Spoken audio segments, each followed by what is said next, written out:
viene por encima de ese valor se denomina hipernatremia. Son los dos términos, hipo e hiper.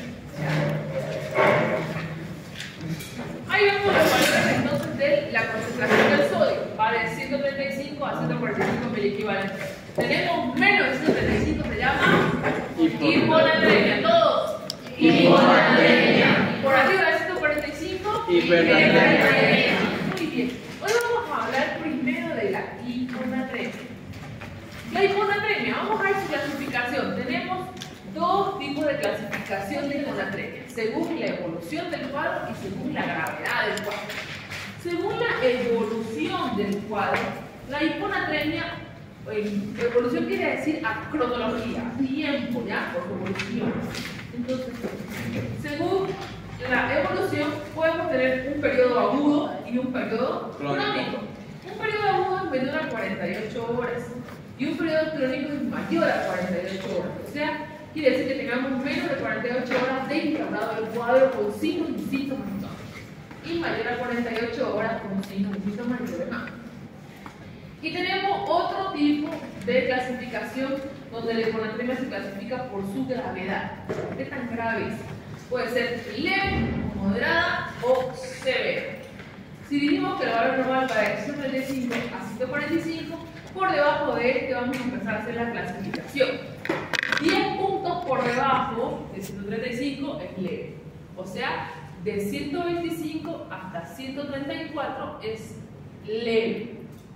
Otros 10 puntos por debajo, de 115 a 124, es una hiponatremia moderada. Y menor a 115, hiponatremia severa. Muy bien, vamos a agarrarnos esta clasificación por su gravedad. Y vamos a ver los síntomas que se generan. Una persona que sufre de hiponatremia leve, que tiene entre 125 y 134 miliequivalentes, va a sufrir de cefalea, que es dolor de cabeza, ¿no ven? Va a sufrir de déficit de atención, lo que a veces tienen ustedes. Va a sufrir de alteración de la memoria, no se acuerdan ni qué se llama. En el examen eso les pasa algo. Va a sufrir de irritabilidad. ¿Quién es que tiene irritabilidad?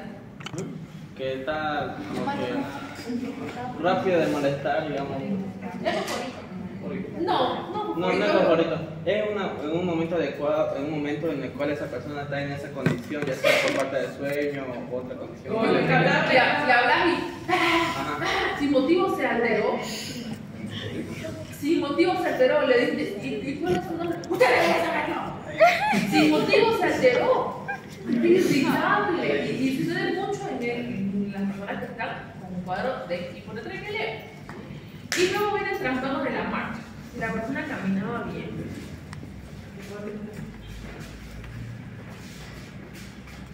tiene trastorno de la marcha y camina raro. Inestabilidad, se para y se va para un lado. Tendencia a la caída, mareado. De repente está bien y ve pasar un árbol y ¡zas! Se agarra al vuelo. ¿Y qué fue? Que se estaba cayendo, estaba cayendo y se agarró del árbol. No sintió, no se dio cuenta, no le dio vértigo. Parado y pasó un árbol por ahí. Entonces no percató siquiera la alteración de la estabilidad. Y por último, viene una depresión neurológica suave. No es lo mismo que estar triste. Depresión, no. En este caso hablamos de depresión neurológica, alteración del glago, que por cierto, eso me obliga a hacer un paréntesis y preguntar. Respuesta ocular. 4. 3, 2, 1. 4 es espontánea. Tenía el examen de 3.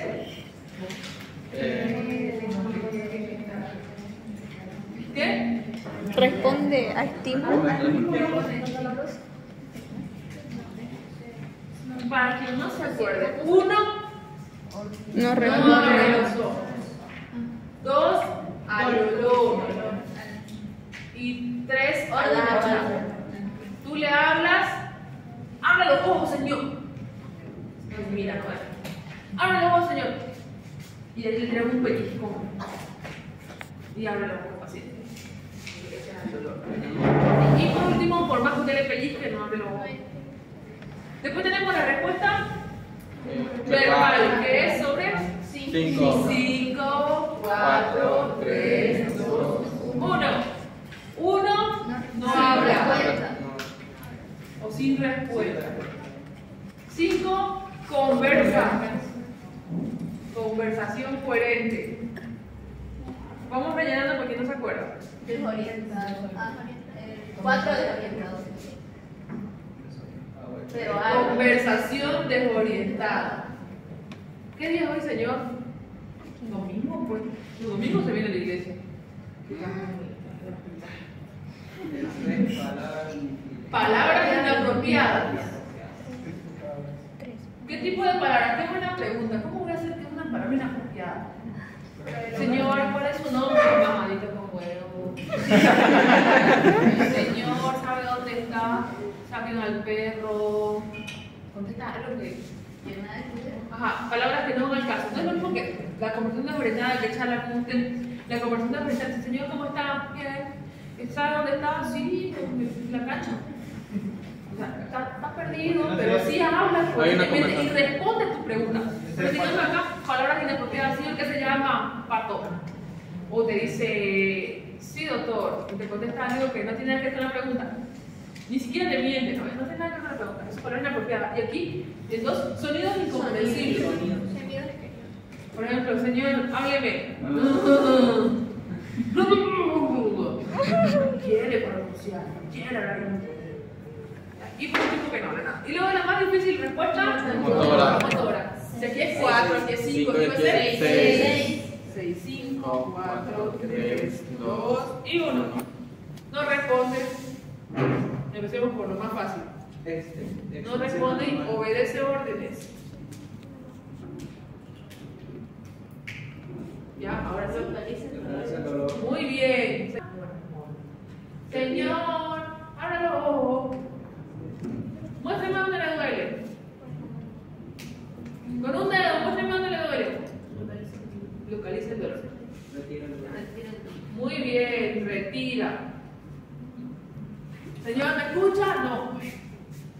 Le pellizca un temor. Y el paciente quita el brazo. Se mezquina. Se retira el miembro. Y aquí estos dos, ¿cuál era primero? ¿Flexión o flexión? El 4 Flexión. ¿Cómo sería la flexión? La común no como la flexión, vamos. ¿Cómo? No es pues hacer la flexión es como, ¿dónde lo celular? ¿Dónde la lee? Usted le produce dolor, ya, o simplemente a veces no lo toca al paciente, está haciendo flexión. ¿Cómo? Usted lo ve y empieza a contraer su brazo. Y a veces acompaña con la cabeza. Así. Y extensión y hace para atrás. Y hace como un arco a veces. Y estira así los brazos. Tira. Campeones. Entonces, claro, vamos a ver. ¿Y sabes que tienes 10 segundos para hacer esto? Está de memoria. ¿Cómo que nada? Me refiero a que esto lo van a vivir en la vida de día a día. Tenés 10 segundos para identificar cuándo tiene el glajo, el paciente, saber qué hay que hacer. Entonces, depresión es cuando tenemos nosotros trastorno del glajo y lo podemos tener bajo, 10, 9, 8, ¿entiendes? Está libre. ¿Ya? ¿Cómo será moderado? Cuando tenemos una hipernatremia moderada, además de lo primero que acabamos de mencionar, se agrega al cuadro náusea, vómitos, confusión, desorientación, desorientada a la persona, y bradipsiquia. ¿Quién sabe qué es bradipsiquia? ¿Pulso bajo? Bradi es bajo, está muy bien. Ya. ¿Cómo? Bradipsiquia, lento del pensamiento. O sea, un panocho. Usted le abre y le da. Y está así como el meme del gatito, ¿no ven? Cargando. Lento del pensamiento. Y no es que sea tonta la persona, muchísimo. No comparen con eso. O sea, lo que pasa es que usted le habla al paciente, además de esos síntomas, el paciente no tiene miedo, ahí está cargando su cerebro, porque hay un problema neurológico gracias, o un problema en ese momento gracias al trastorno del sodio. No es que sea tonto, no es nada. Y se verá cómo va a estar. Además de todo lo que ya mencionamos, encima de todo eso, va a haber estupor, convulsiones, depresión respiratoria y estuporoso, como durmiendo, ¿no? Tú le hablas y apenas me lo ojo y vuelve a caer. Convulsión, ya saben todos cómo son las convulsiones. ¿Ya? Y coma, depresión respiratoria, disminuye la frecuencia respiratoria y hace respiraciones más superficiales. Esa es la depresión respiratoria. Respira superficial y más lento. Y por último vamos a tener coma. ¿Ya? Ahí vemos los síntomas. Miren, convulsiona. Muchas veces han visto gente convulsionar aquí, salen todos corriendo. No tienen que hacer esto. Ya nada, el carrito no les que son endemoniados a sus compañeros de vida. Bueno, ¿por qué se produce todo esto? Porque gracias al trastorno del sodio hay un problema de intoxicación hídrica. Como le dijimos que todo es relación intracelular y con extracelular, si aquí baja la concentración de sodio, probablemente aquí también se va a alterar. Y entonces, ¿qué va a pasar? Va a bajar la osmolaridad, ¿no? Y el agua va de un lugar de menor concentración de partículas a un lugar de mayor concentración de partículas. ¿Qué va a pasar? Va a entrar más agua en el interior de la célula se va a hinchar y se va a producir la famosa intoxicación celular hídrica. Claro, como ustedes son expertos, ya saben lo de osmolaridad. Otra persona me mira y no entiende. Entonces, ¿qué pasa con la célula? Aumenta su volumen. ¿Qué pasa si se hincha tu brazo? Se hincha, no pasa nada. Pero si se aumenta el volumen, un tejido que no tiene para dónde expandirse, como por ejemplo la masa encefálica, ¿hacia dónde va a expandirse? Está encajonada en la bóveda craneal. Va a producirse un aumento de la presión intracraneal y producto de eso vamos a tener alteraciones funcionales propias, daño neurológico. ¿Ya?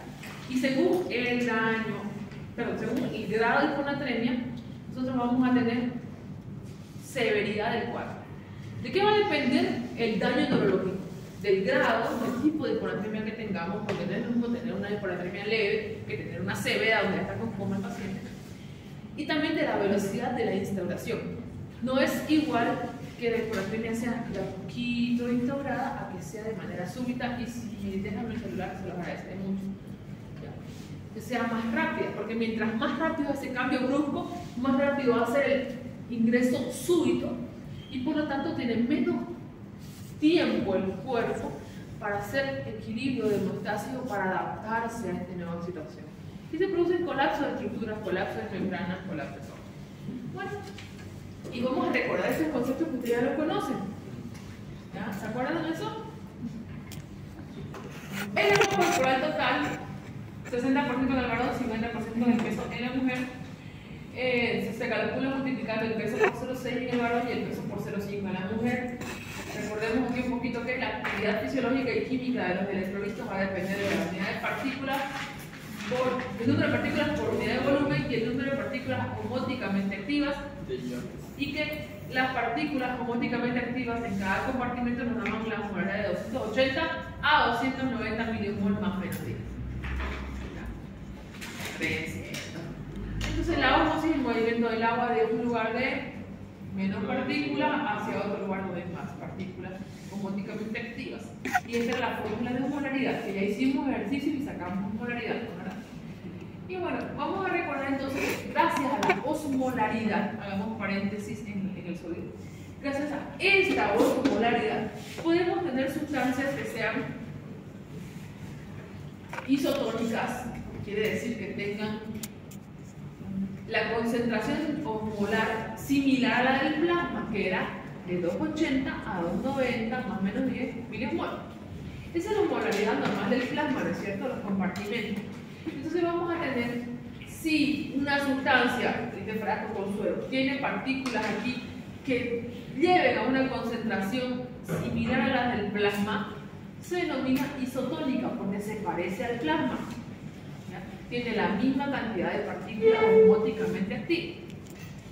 Sin embargo, si tenemos una solución que tenga menos partículas de las 280, se denomina solución hipotónica.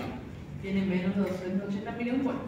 Ahora, si tengo yo un preparado de un suelo que tiene, por el contrario, muchas más partículas osmóticamente activas por una osmolaridad mayor a 300, se denomina solución hipertónica.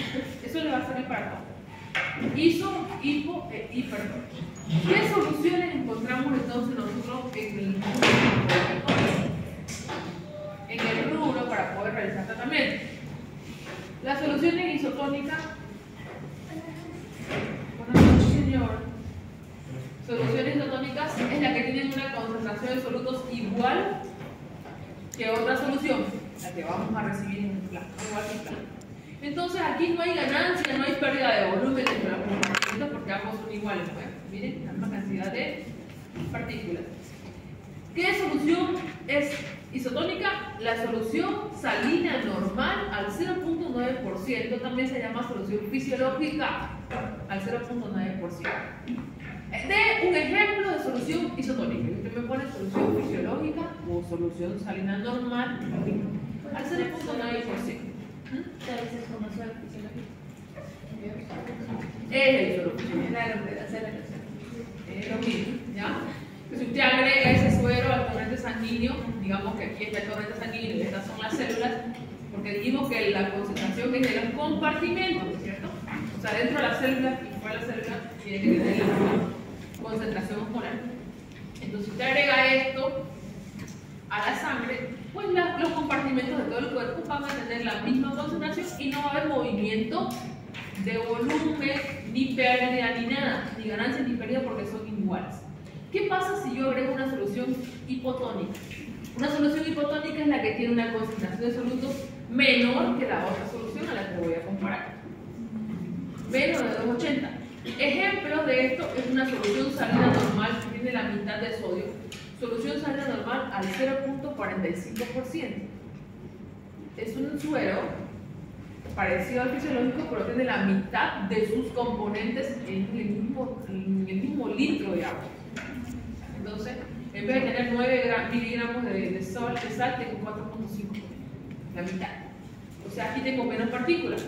Entonces, ¿qué va a pasar? Yo le agrego ese suero hipotónico al torrente sanguíneo y como aquí los otros compartimentos del cuerpo tienen sus 280 mMol de osmolaridad, ¿qué va a pasar? El agua va a ir de un lugar de menor concentración de partículas hacia otro de mayor. Por lo tanto, el suero va a entrar, el agua va a entrar hacia el interior de los compartimentos, a las células. Va a entrar agua. Cuando usted administre solución hipotónica, va a producir mayor movimiento de agua al interior de los compartimentos corporales, todas las células. Por el contrario, si yo tengo una solución hipertónica, más de 300 mMol, esta solución tiene mayor concentración, mayor osmolaridad que la sangre o el plasma que estamos comparando, como por ejemplo la solución salina normal al 3%, tiene una gran concentración de sodio. ¿Qué va a pasar con esta que tiene tantas partículas aquí? Va a producir movimiento también de agua, va a producir osmosis, pero desde el interior de la célula hacia fuera de la célula. Va a jalar agua de todos los compartimentos, va a deshidratar la célula, porque el agua va a ir de este lugar de pocas partículas a este lugar de mayor partículas. Ejemplo entonces, cuando yo tengo una persona que está sufriendo de deshidratación, como ocurre una deshidratación selectiva, no sé, cualquier cosa, solo las células están deshidratándose. Puedo poner este suerito y hago que el agua entre a la célula. Si yo por el contrario tengo una persona que está sufriendo de edema, no cualquier edema, un edema que realmente le comprometa la vida, edema cerebral, producto de un trauma, todo un TEC grave que tiene 7 de Glasgow o 6 de Glasgow y que realmente el cerebro está inflamándose y su presión intracraniana está aumentando. Entonces, ese edema me compromete la vida de la persona, ¿no? ¿Qué hacemos? Colocamos una solución hipertónica, circula por todo el cuerpo ese suerito, para que el agua salga del interior de las células hacia el torrente sanguíneo y le hidratamos las células. Para que el cerebro desinflame. Pero hay que tener cuidado, ¿no? Hay que poner una sonda vesical y ver que ese riñón funcione, ¿no? Que produzca orina, cuidar todas las otras estructuras, porque hay que salve una y entregue otra. Entonces, un ejemplo de cómo se manejan los líquidos y los sueros en medicina.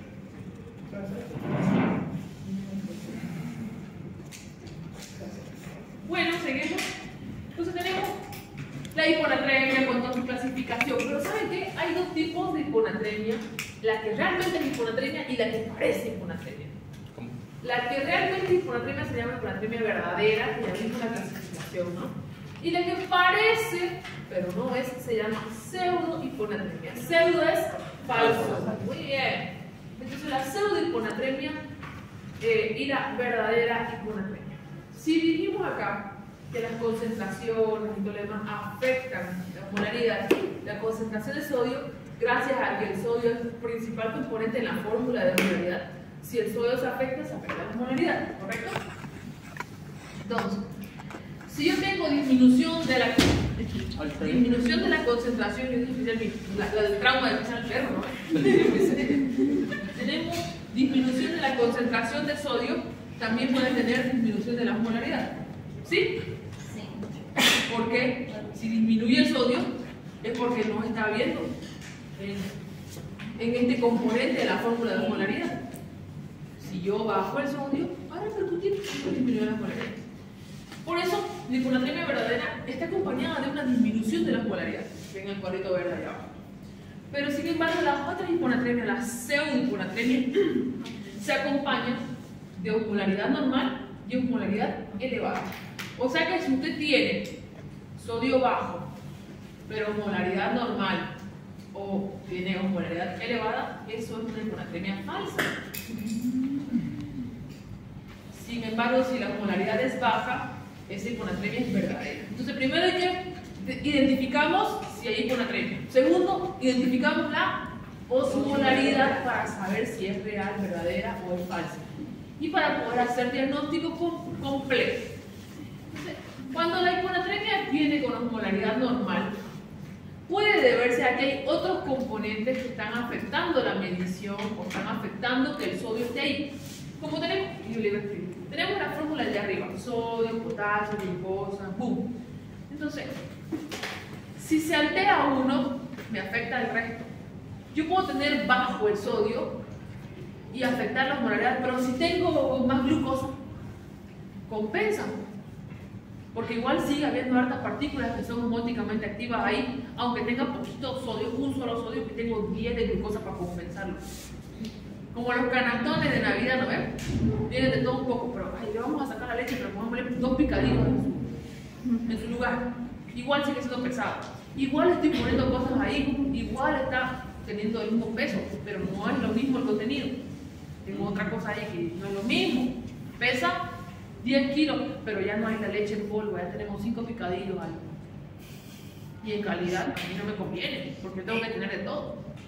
Entonces, si yo tengo osmolaridad normal, puede deberse a que haya otras partículas que también sean osmóticamente activas y que estén en abundancia y supliendo a la cantidad de sodio. Y eso ocurre cuando tengo elevación de la glucosa.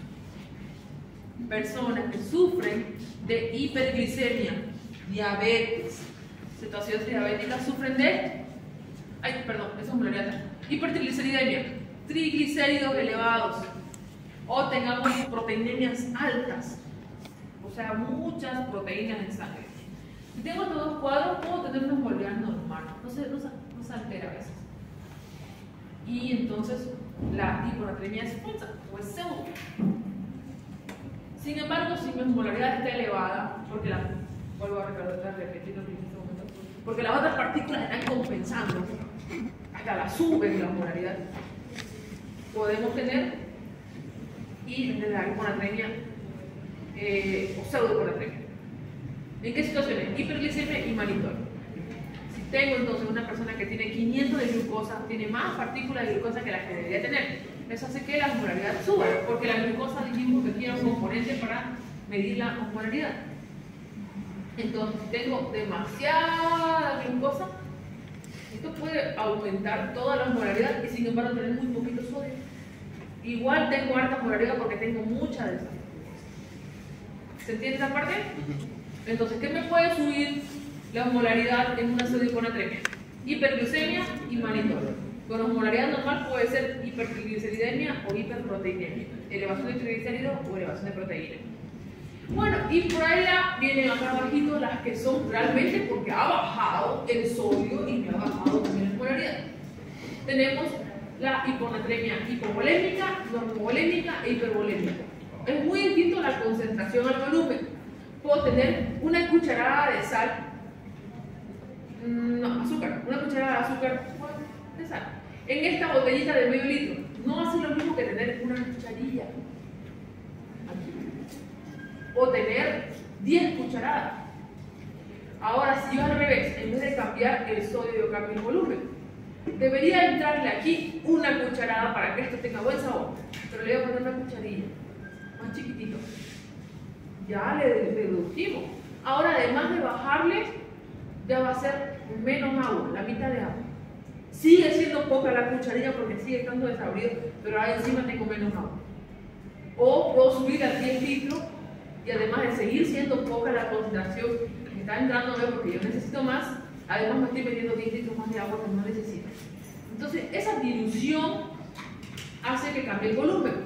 De ahí que podemos tener poco volumen, volumen normal y volumen muy alto. ¿Y cómo sé si está bien el volumen alto o normal? Midiendo la presión arterial que ustedes ya la conocen. Podemos tener osmolaridad disminuida en la hiponatremia verdadera con hipotensión o con presión arterial baja, y eso se denominaría hipovolémica. Presión arterial normal es normovolémica y presión arterial elevada es hipervolémica. Entonces la hiponatremia verdadera puede ser hipovolémica, normovolémica o hipervolémica.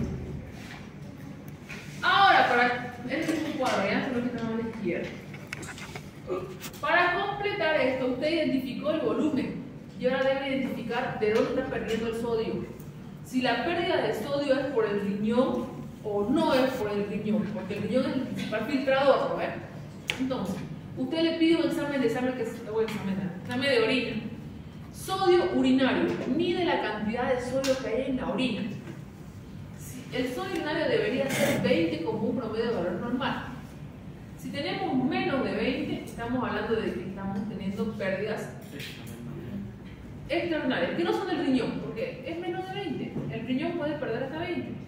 Si estás perdiendo menos de 20, quiere decir que por ahí no estás perdiendo, porque está saliendo lo normal. Son pérdidas extrarrenales.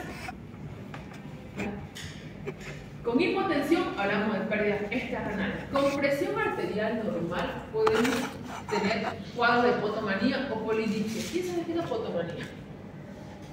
No son las manías del poto.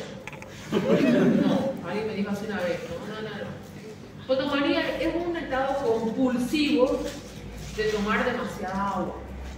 Estos chicos se quieren adelgazar a toda costa y piensan que tomando agua se adelgaza, y en vez de tomar 2 litros toman 10 de manera compulsiva. Necesitan sentir que el agua entra, pero toman una cantidad que es exagerada para que el cuerpo funcione bien. Entonces, toman 5 o 10 litros de agua. Eso es la potomanía o polidipsia. La polidipsia es más un término con la sensación de tener sed todo el tiempo. El paciente diabético que tiene el azúcar descontrolada todo el tiempo quiere tomar agua, y es que tiene polidipsia, tiene mucha sed, a diferencia de la otra que es compulsiva, obsesiva, no que quiere tomar porque cree que así va a estar flaca. Entonces, cuando tenemos potomanía o polidipsia es en situaciones de normovolemia, y si tenemos situaciones de hipertensión arterial, puede ser porque, y el sodio urinario menor a 20, puede ser porque tenemos ante un cuadro de insuficiencia cardíaca congestiva. El corazón no es suficiente capaz para eliminar o para bombear. O porque tengamos cirrosis hepática. El hígado tiene un problema ahí, está produciendo alteración de la circulación, y es por eso que se acumula demasiada agua, sube el volumen, sube la presión, y además tenemos gracias a que hay mucha agua, se diluye mucho y tenemos disminución de la osmolaridad y eso. Por el contrario, si yo tengo sodio urinario mayor a 20, el problema entonces es riñón. El riñón está dejando pasar o dejando perder mucha sangre. Si es hipovolemia, pérdida pura del riñón, de fluidos y demás cosas, ¿no? Si tenemos presión arterial normal, ahí puede ser por un trastorno como es el síndrome de secreción inadecuada de hormona antidiurética. Vamos a verlo ahora, el síndrome de secreción inadecuada de hormona antidiurética. Insuficiencia suprarrenal, hipotiroidismo o si no, uso de diuréticos como las tiazidas. Y si tengo hipertensión y sodio urinario mayor a 20, puede ser por insuficiencia renal. Téngame paciencia que con esto es lo último para el examen. El diagnóstico, ¿cómo lo hago entonces? Este es el esquema, paso a paso. Primero debo determinar si es hiponatremia, si tiene sodio menor a 35 miliequivalentes, ¿no? Paso número 2, demostrar la osmolaridad. Saquen la fórmula de osmolaridad. Y vamos a saber si tenemos hiponatremia, hipotónica, isotónica o hipertónica. Como la isotónica y la hipertónica hayan estado de pseudohiponatremia, no entran a estudiarse. Solamente tenemos en cuenta la hipotónica. Y luego tenemos que valorar el espacio extracelular, o sea, el volumen circulante de sangre. Y para eso medimos la presión arterial. Y vamos a ver si es hipovolémica, hipervolémica o normovolémica. Ya vamos encaminándonos a uno de estos tres. Luego vamos a medir el sodio en orina. Si es menor a 20, tenemos estas causas.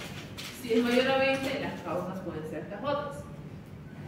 Y por último, si pese a eso usted no ha encontrado la causa, puede valorar la osmolaridad midiendo la osmolaridad de la orina y podemos identificar si tenemos menor a 100 o mayor a 300. Si es mayor a 300 la osmolaridad urinaria, quiere decir que tenemos un aumento de la hormona antidiurética. Y si es menor a 100, puede ser que tengamos una persona con otomanía. Vamos a ver qué es el SIA, el síndrome de secreción inadecuada de hormona antidiurética. Ya estamos ahora, ¿no? Sí. ¿Hasta las 40? ¿Hasta de la clase? ¿2:40? No.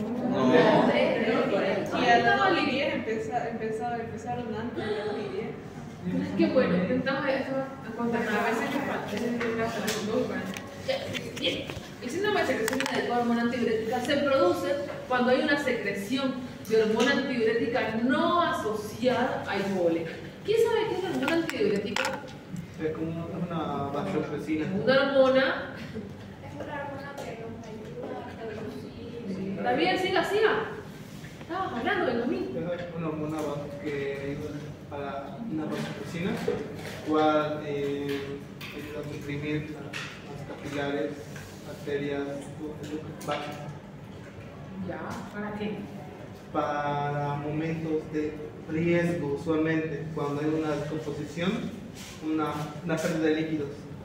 Como un ejemplo, una maratón, un susto, algo así, usualmente. Esos son Entonces, ¿qué hace la hormona antidiurética? No dejar de hacer pipí.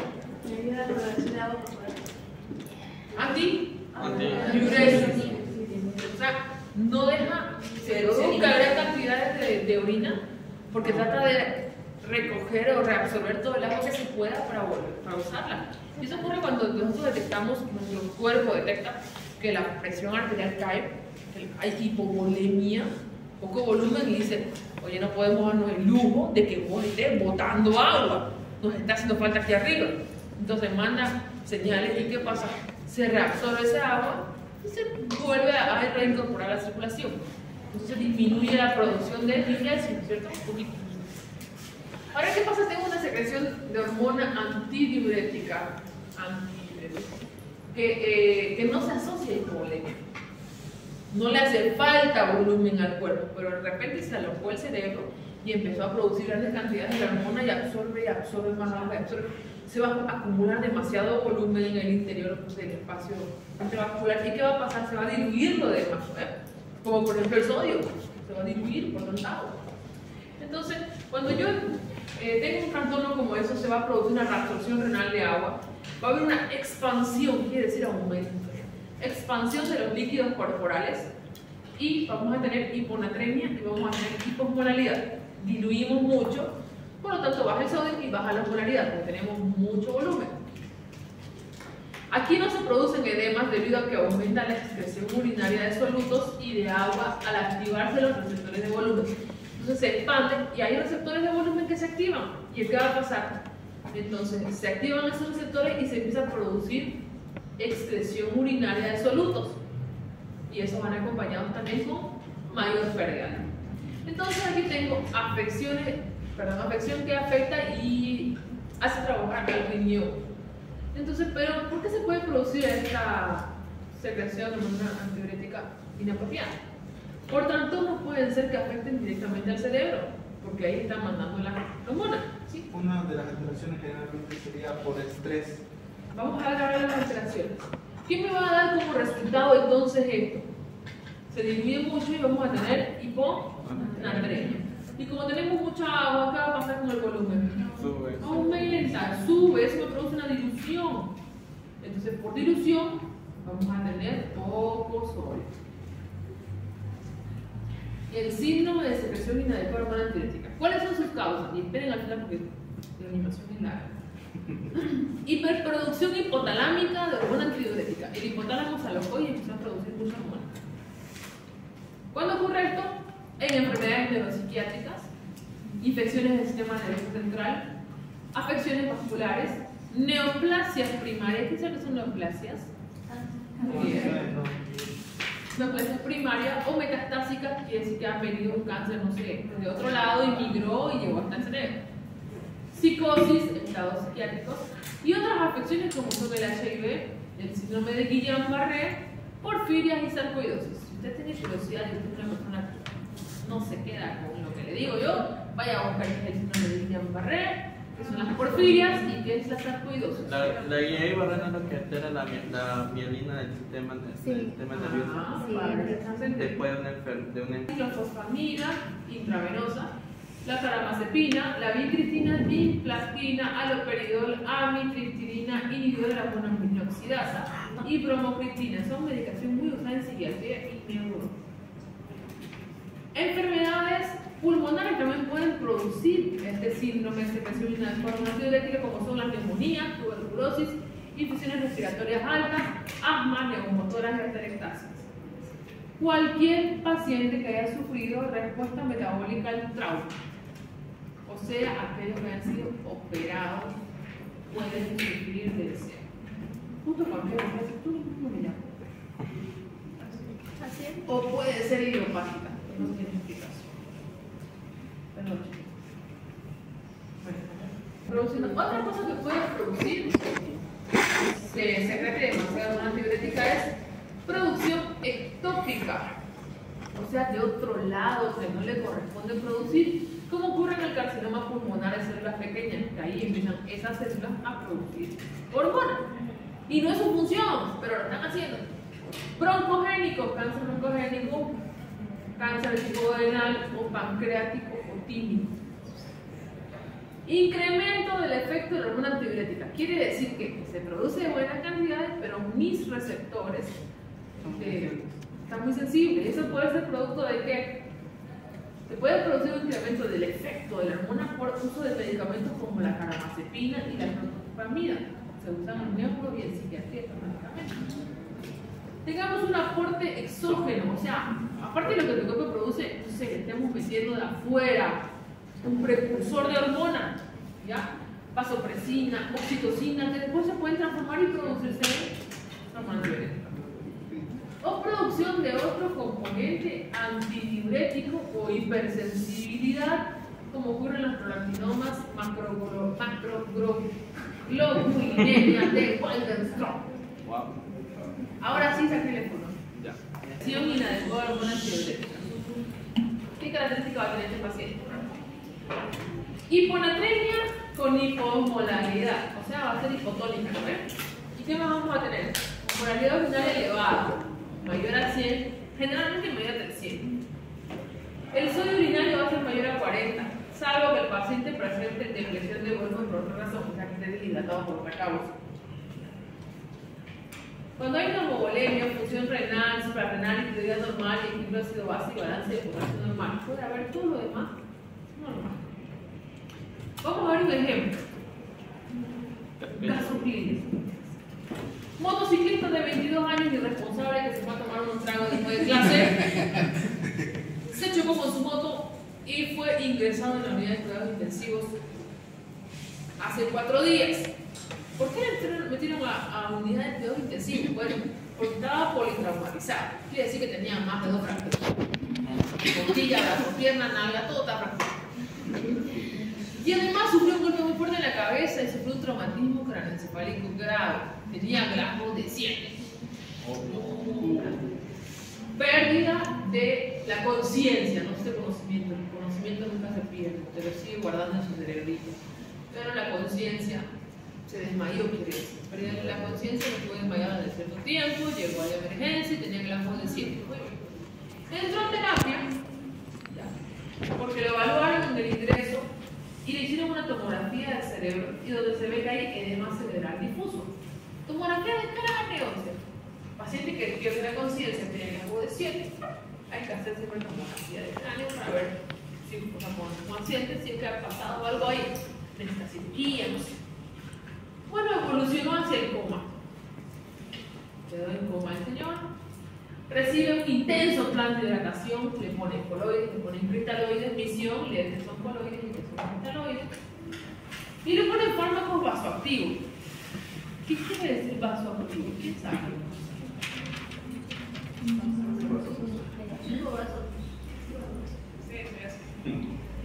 ¿Alguien más?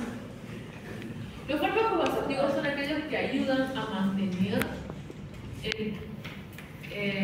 la volemia normal. Quiere decir que ha perdido sangre por algún lugar, probablemente.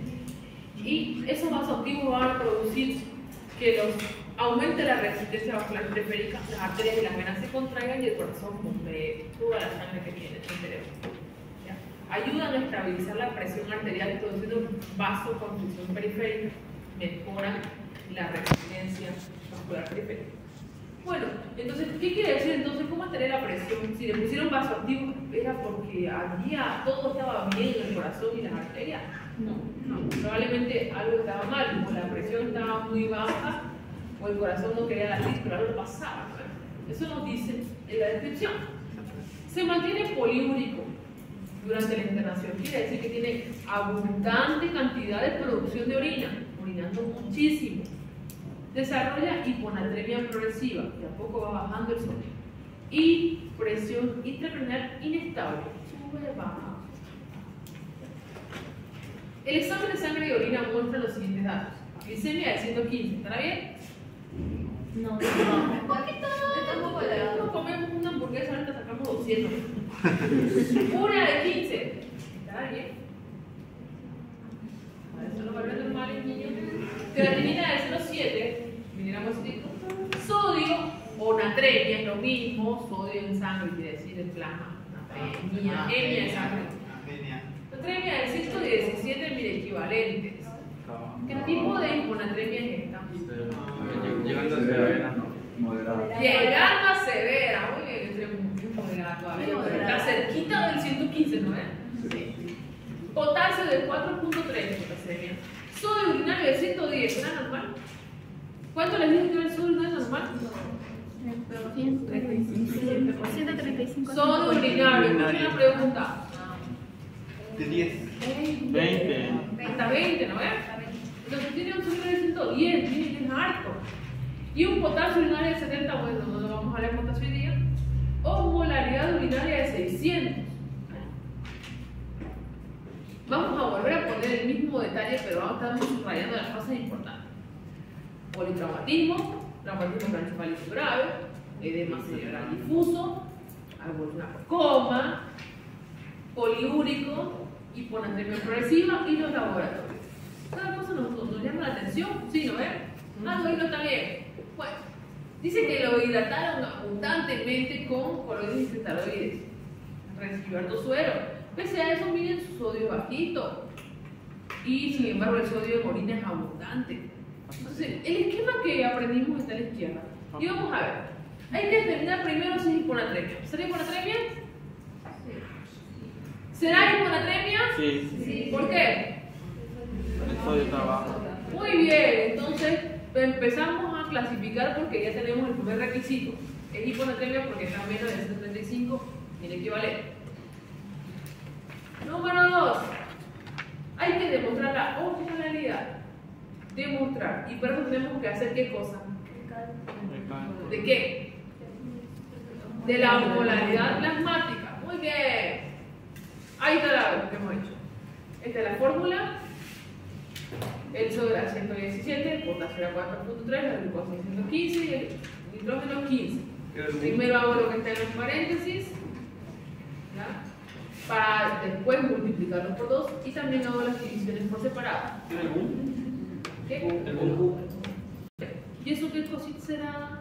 ¿Será que está bien, jóvenes? ¿Cuánto era el valor normal de la osmolaridad? En los compartimentos. ¿Y eso cómo estará? Muy bien. Entonces, volviendo aquí, ahora ya tengo la osmolaridad de 248. ¿Dónde lo vamos a clasificar ahora? Hipotónica, porque tenemos osmolaridad baja. Y la hipotónica es la única que es hiponatremia verdadera, porque si tenemos hiponatremia como osmolaridad normal o como osmolaridad alta ya es pseudo hiponatremia. Muy bien. Entonces es verdadera y seguimos clasificando, ¿no? Ahora vamos a pasar al tercer punto que es valorar el espacio extracelular, o sea la volemia. Hipo, hiper o normal. ¿Qué? ¿En cuál de ellas clasificaremos a este paciente? ¿Cómo estará? Si no tenemos la presión arterial. Ilumina su cerebro. ¿Será que tenemos hipovolemia, hipervolemia o normovolemia? Sí. No sé, hay algo que No han podido subir la presión en el principio, tener la presión muy baja y por eso le pusieron vasoactivo. No hay otra explicación por la cual le pusieron vasoactivo. El terapeuta no es que esté loco, le puso vasoactivo porque necesitaba subir la presión.